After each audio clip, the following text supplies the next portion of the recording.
Hi guys, time for yet another video. It's gonna be about my Coelogyne types this time. I never made a video about them, not really, only showed a few of them at a certain point, so out on my balcony. So why not? I like them, and it seemed to, whoops! Don't put a bowl with spag moss soaking in water next to the tripper stand. A bad idea. Well, there's water all over the floor and over my slippers as well. Yay! Really starting to soak my little socks, but never mind. Here, let's see what we got to the front. This is a water plant, Coelogyne Lawrenceana, EOC Paris, World Orchid, whatever, from Hans Christiansen, Orchidegartneriet in Denmark. I got this orchid last, shall we say, April 22. Oh, didn't look much for the world at the time. This suitable was certainly not there at a time when I got it, but he was speaking so dearly about this one being such a famous awarded plant with the most lovely flowers you could ever see, and he had a couple of them in bloom as well, so yeah, it wasn't exaggerating really. Its blooms were amazing. So we guys, loads of us, got one sample each. I think that the cane which I produced during the summer period outside of my balcony in the cooler air really turned out to become a good one. And I did repot this guy, and it's not recommended, kind of finicky when it comes to repotting, and it will skip several bloomings and will create weaker growths. Yeah, that's what you can read on Google at least. And but yeah, I think I managed. Anyways, I repotted it kind of immediately, since it was sitting in this Greenmix, rockwool and perlite mix, and it didn't carry any roots of the sort. So yeah, I took a chance. Why not? If everything was dead anyway down there, so what's the difference? Yeah, what's the big deal on repotting it? And I made a good decision. I think most part of what I potted it up in is some kind of mixture of bark and coconut husk fiber chips, and even spag moss in here, perlite of course. So I kept it on the balcony and it liked it, but this is what happens when inside with far too little humidity and light. So I kept it yeah, almost where the ceiling is, as high up in the room as you can imagine, and without any good light source really. So I was reading about it when it creates brown leaf tips, and at first I thought it was a little bit too much fertilizer and didn't flush it thoroughly enough, but I don't think that's the case. It's too little humidity and too little light. And yeah, what did we have, or shall we say not have, recently? I switched off the humidifier since it was far too expensive to keep running. And I did switch off some lights, additional lights, lowered the rate of hours from 12 hours light to 7 hours. Yeah, I would need to be able to pay the bills, yeah, electricity. So the flowers, my orchids, had to pay a bit for it. Some of them at least. I can see some, yeah, not wanted results on a few, unfortunately.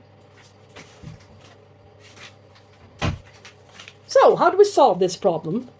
I'm going to put a little bit of cinnamon to the edges to seal it, so it will stop here and not continue to die. Yes.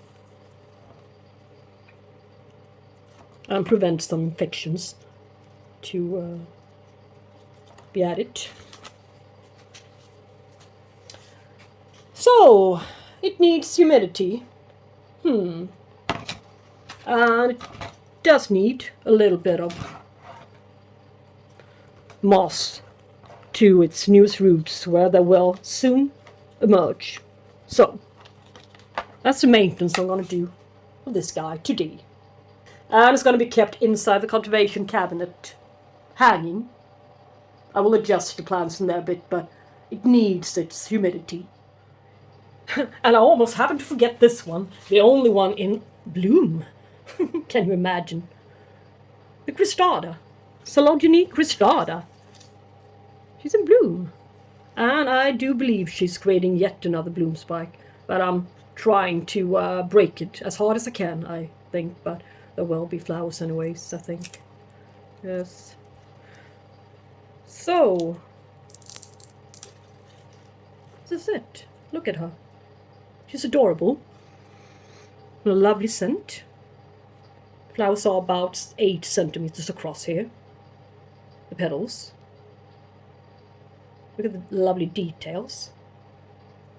The orange, smashing orange. Round spot down there at the throat.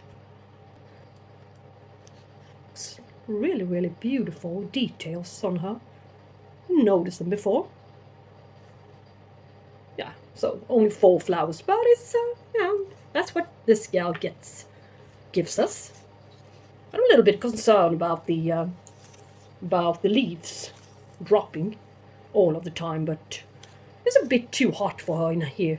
So, and she sits up there underneath the fan. It's normally switched on to provide her with some cooler air, and it seems to work out just fine for the orchids up there, which needs a bit of fluctuation in temperatures. So yeah, and of course she's going to stay outside during summertime, from late spring to late, or shall we say, yeah, late autumn, before the frost arrives. So that's what's going to happen. So here's an example of this little guy, which is not so very little anymore, is it?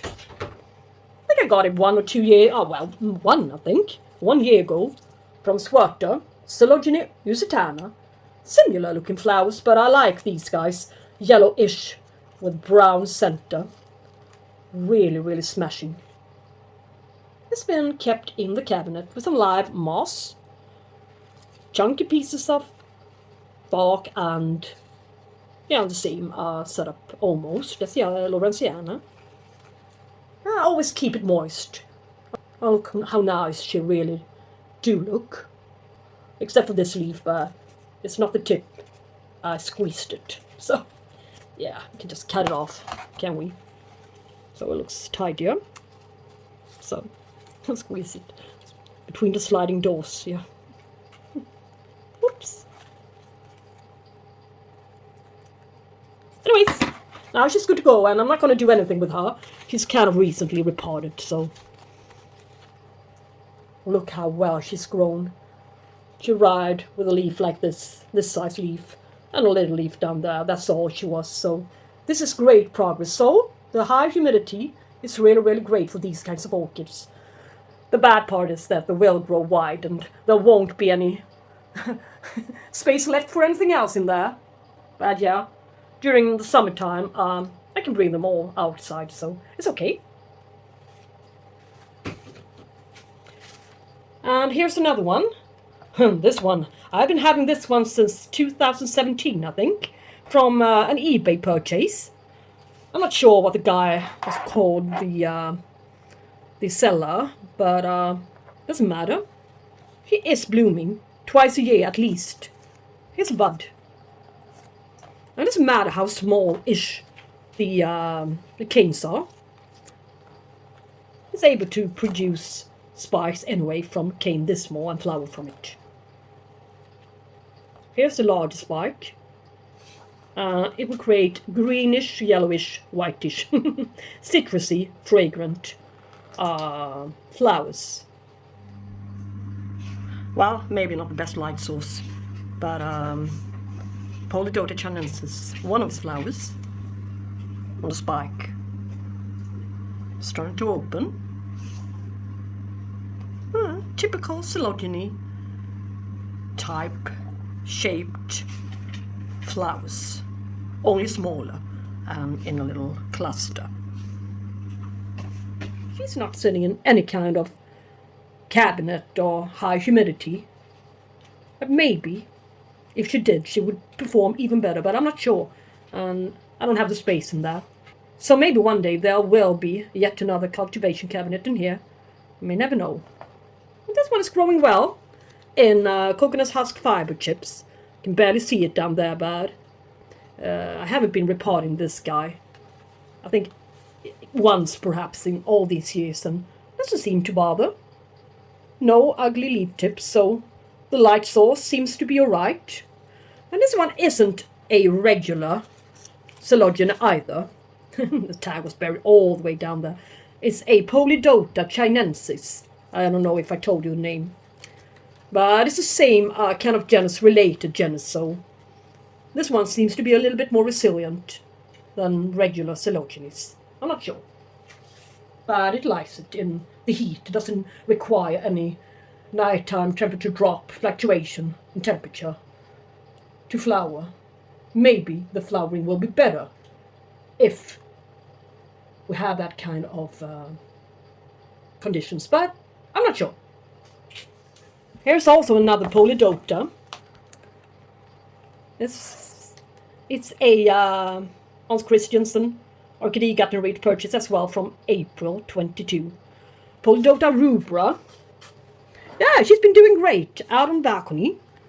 Also repotted into the same kind of mixture. Loads of bark and is this one dead? No? Looks kind of gross, but oh, it's starting to soften up here. Yeah, that one was rotting off. So, wouldn't want to have that one down there, would we? It needs to be taken care of immediately. Sorry. But these things happen. Looks like a cucumber.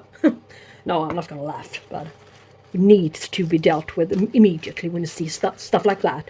And it's not strange that the oldest pseudobulbs dies off eventually, they will. Nothing strange about that, so. And she's also kept very, very humid, so. Yeah. Anyways, a good orchid. Can also fill up with a little bit of medium. A little bit more to the surface. Here we can see some new roots. That's great. Yes. Nothing wrong with it. Very sturdy leaves. Really, really thick and hard. But no sign of any new spikes, any buds or anything. But its latest pseudobulbs are fine. They did fine in here. And I'm not sure what this is. Is it something dead? Maybe. It's not a flower spike, since its flower spikes comes from here. Oh, yeah. Never mind. It's okay. Yeah, here's my pride and joy, the glory. I hope you saw its flowers. I don't know when it was, or if it was the summer or spring, I'm not sure. I don't remember really, but its flowers were to die for, arching over 30 centimeter long regime. Really nice. These guys are kind of, yeah, they're lacking humidity, as you can see, a little bit shriveled. This one is better until, just you wait until it opens up, yeah. But it will settle, I think, sitting in this kind of, I don't know why I never remember it, Greenmix, yeah. Still, didn't repot it. So, but she's doing fine, she's doing better, at least leaf-wise. So she shall remain up there where she sits. And as she did bloom without an extreme light source, she might as well just stay where she is and be brought outside on my balcony to give her the temperature fluctuation she needs to get into bloom. But with two new, kind of a good new growth, there may be a mass blooming in some time from now. Yep. So guys, I think that would be it. That was all of my Coelogyne type orchids. Yeah, so now you know which ones I have. Hope you enjoyed this little video. Thanks for watching, and we should talk soon, guys. And yeah, have a nice day. Bye bye.